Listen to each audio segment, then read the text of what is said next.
Episode 10. Hero almost got caught. He had followed the trail for the whole day, or more pointedly, Popeye had followed it. A lifetime inside the walls of the sanctuary had left Hero soft and simple, but some parts of tracking and woodcraft are as simple as finding only 2 sets of footprints in the soft dirt, and someone left 2 eggshells and a chain of flowers here.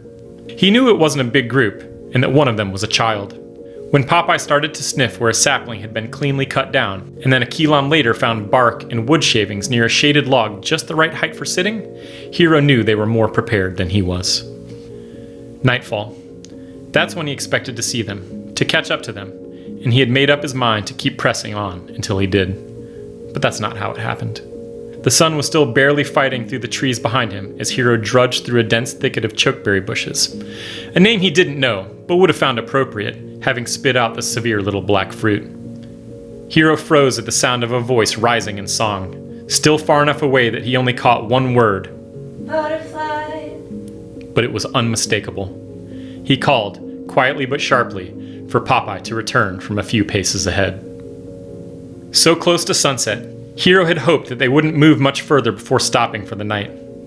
Under the cover of an almost moonless night, he would sneak up near their camp. Not close enough to let his presence be known, only to see what they looked like and what stuff they had with them.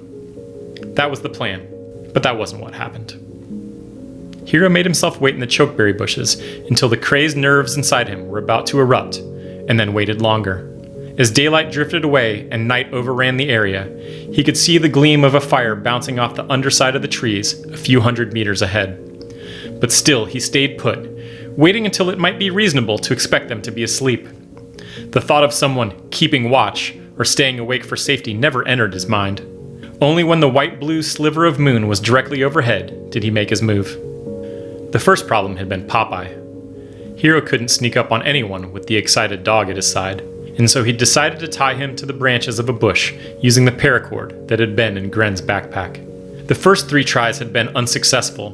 Popeye pulled free almost immediately, as Hero's knot-tying skills were non-existent. But the 4th try had finished the affair, though Popeye had started to whine and howl so loudly that Hero couldn't leave him. It had already drawn too much attention from the other animals nearby.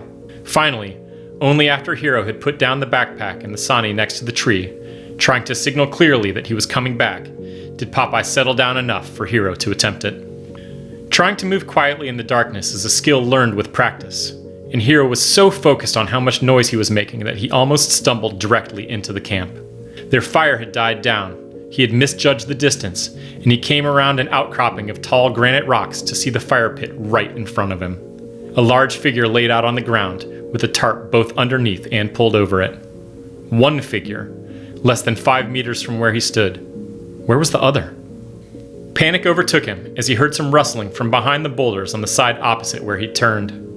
He froze only for a moment, then looked down to see an alame, a real firestarter, almost within his reach ahead. Facing the prospect of another chilled dark night, he darted forward to grab it, and retreated behind his side of the rocks as the rustling approached from the other. He almost got caught. But as he sat down next to the fire he'd started in a small clearing surrounded by the chokeberry bushes, Hero remembered the line from one of his favorite old grams: "Almost only matters in bombs, rhymes, and revenge."